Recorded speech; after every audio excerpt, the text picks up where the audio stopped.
time to put this thing back together. I think I got everything ready. We'll find out.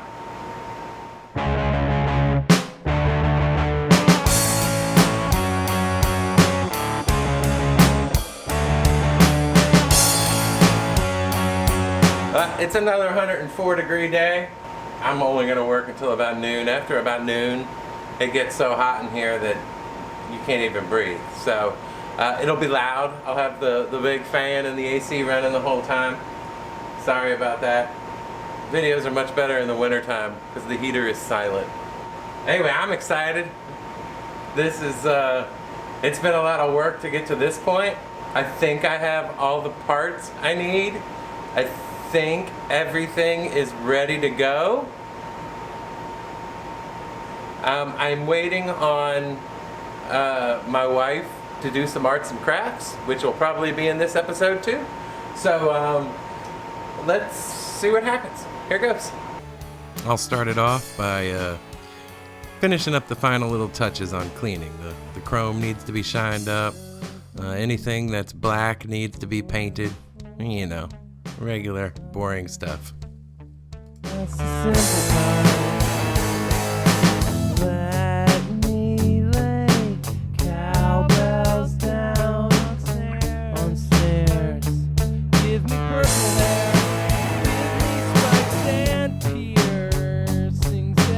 And I lost most of the footage of me rebuilding the wheels with new inner tubes and tires, but I did do it. Here it is. 1, 2, 3. There it is. And before we get started, I'll go ahead and get the forks rebuilt and greased up and looking right.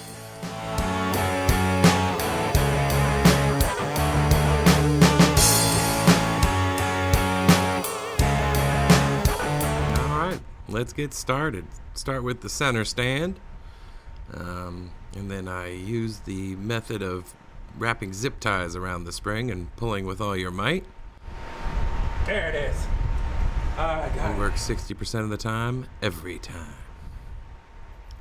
Then I'm building the forks. Start with that caged bearing and plenty of grease, and I slide it in.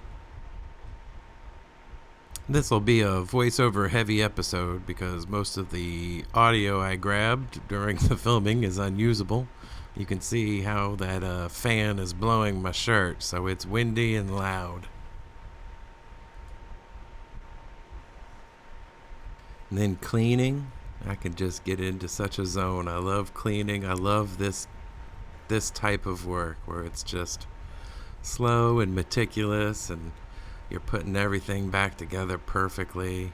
I love it. I used to blast tunes before YouTube. Now I just play them in my earphone because I don't know how that whole copyright thing works. And you know, if somebody's song comes on, I don't know if I have to pay them or whatnot. I don't know. Not that my videos are monetized or anything.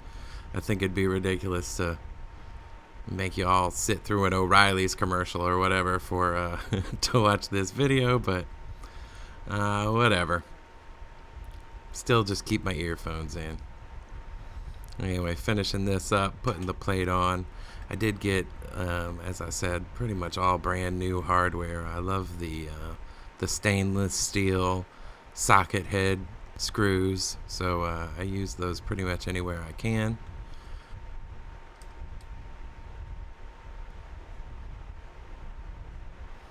I wipe her down to get all my greasy fingerprints off of that new paint job. I had to take off that center nut and install the handlebars, which I had forgotten. There we go. That's much better. More stainless socket heads. And then I tighten that center nut down pretty good.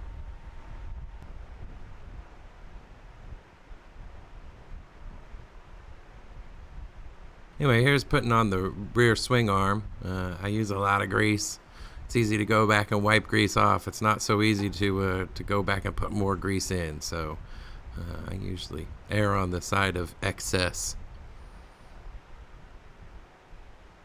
The other side of this bolt holds some other stuff, as Garelli likes to do, so I'll just put it together for now, but I know this is coming back off in a little bit. Make sure she swings nice and free. Here's the little tool kit that's still intact and beautiful. When I was painting the frame, I vacuumed out that hole, and you wouldn't believe what I pulled out of there. I think a critter was living in there or something. There was acorns and grass and who knows what.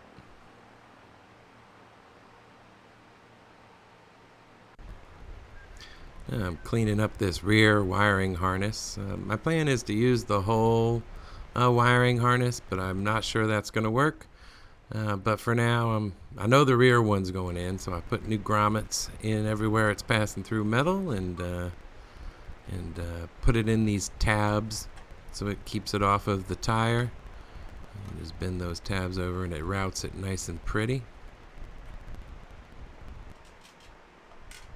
And then install it in once again with new hardware and nylock nuts when I can use them. When I can't use them, I'm putting Loctite on. Here's a piece of rubber weather stripping I'm using to keep the shelf from vibrating against the frame. They go right on top of each other, so it's a good idea to put a little something in between, I think. So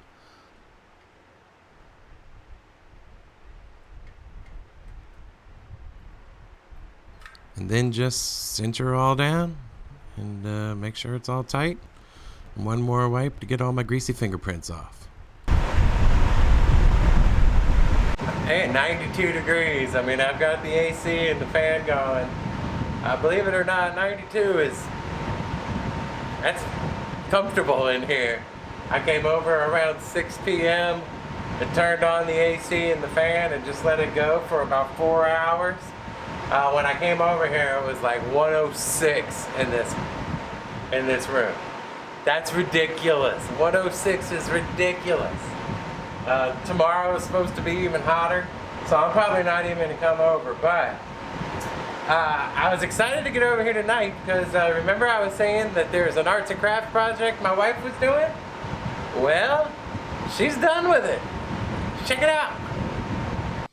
So I took some real detailed high-res pictures of the decals before I stripped them off, and my wife was able to recreate those in her design software and then print them out on this thing called a Cricut, which is a plotter cutter thing.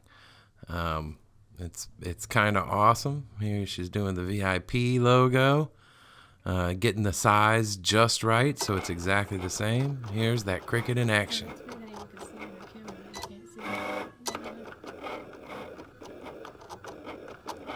Oh, I love this world we live in. Look how awesome that is. The plan is to use these as a stencil, not as a sticker. So it'll be paint, not sticker on there.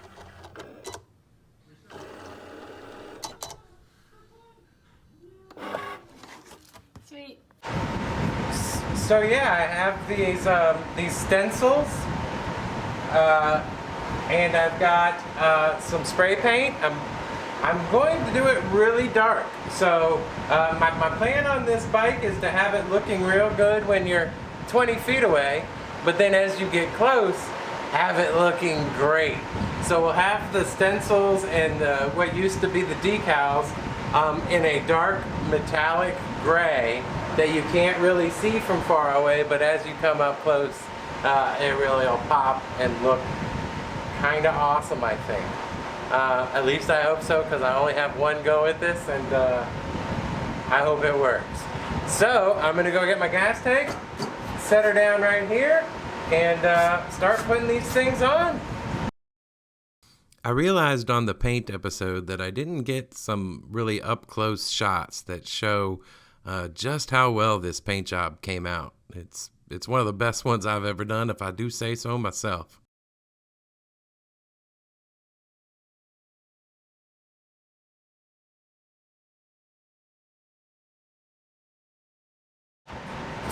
I took some very detailed measurements on this and pictures. So I'm not guessing on this. I know where stuff goes.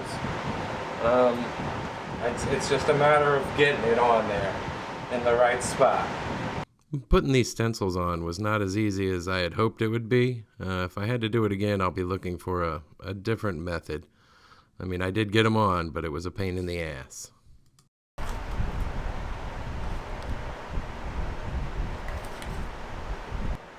So I actually can't find the video of me actually painting that thing. So here it is. And now for the most satisfying part of any build is the paint tape removal.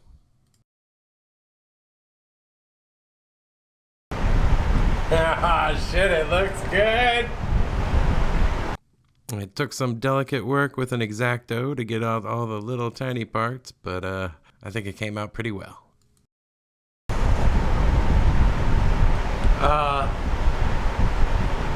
That thing looks pretty freaking sweet. All right, time to shift focus to the wheels. The front wheel has loose bearings, so you make sure to grease them up and put them in carefully and slide the axle through carefully so you don't lose anything. Finish up on the other side, and then the secret is just making sure it spins nice and free without any side-to-side movement. Then cleaning, I could spend hours. Shoot, I probably did spend hours cleaning these wheels. There was a lot of meat on the brake shoes, so I'm just leaving those alone. I got new bearings for the back wheels. 6201s. Wheel bearings are pretty easy. I usually heat up the hub with a propane torch and then just whack them in.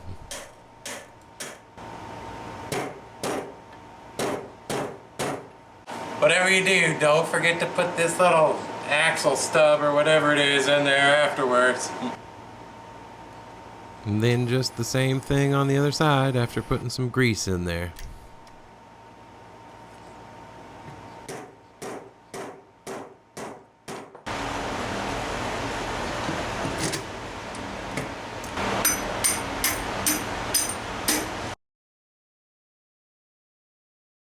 All right, back to the action.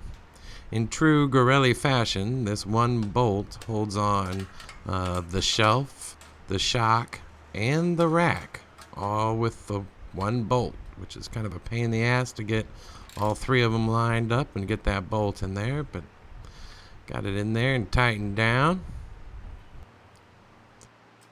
And then attaching it to the fender with a nylock nut. And then this is the last of the stenciling on the side covers. This was really hard to get on there straight and true, but it's kind of out of the way, so I doubt anybody will notice.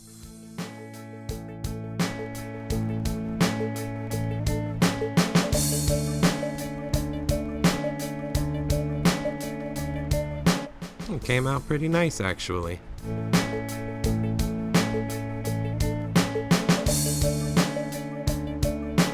I'm using protectant on all the rubber and plastic pieces, both to make them look pretty and to help them last longer, and dielectric grease on all of the electrical fittings.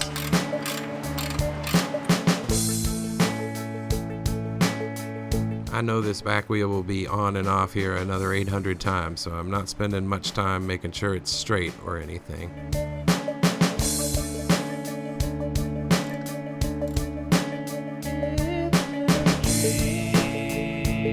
The front wheel, however, might be on for good, so I'm taking my time and lining that one up and doing it right.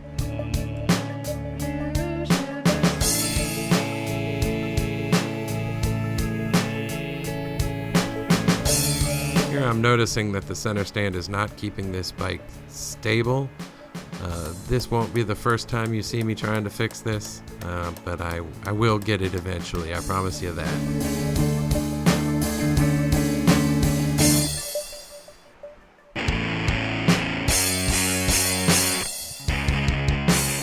Alright, I think that's about it for this episode because the next steps involve the engine and I want to keep that all in the same episode. So I don't want this one being 45 minutes long, so I'll end it here and bring out the next episode fairly shortly. As always, thanks for watching.